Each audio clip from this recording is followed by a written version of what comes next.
Service দিয়েছে।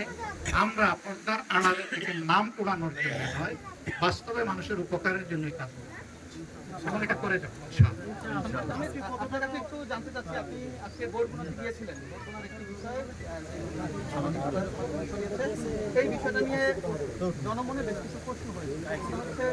যে প্রশ্নটা নেতৃত্ব করছে হচ্ছে সামাজিক যোগাযোগ মাধ্যমে ভাইরাল না হলে আমাদের দেশে বিচার পাওয়া যায় না, এমন একটি কথা ছড়িয়ে পড়েছে। ইভেন আপনি যে আজকে বরগুনা চলতেছেন এটার পেছনেও আমার একটি ভাইরাল হওয়ার পরে এই বিষয়টা নিয়ে কি বলবেন? এটা দুঃখজনক, এটি দুঃখজনক, এটি হওয়া উচিত না। আমরা প্রথমত চাই না যে এই ধরনের কোনো অপরাধ কেউ করুক।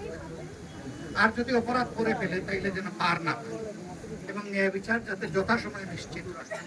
এটা খুবই বেদনাদায়ক যে সামনে না আসলে, সামনে না আনলে অনেক সময় মামলাও নিতে চায় না, গড়িমসি করে।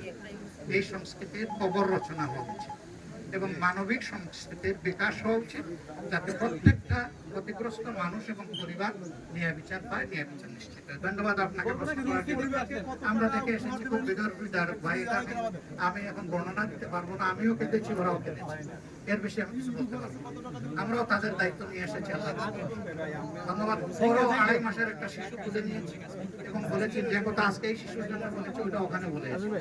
আপনারা দোয়া করুন আল্লাহ যেন আমাদেরকে তাওফিক দান করেন।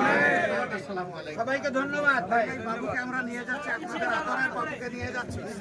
আপু করে নাও।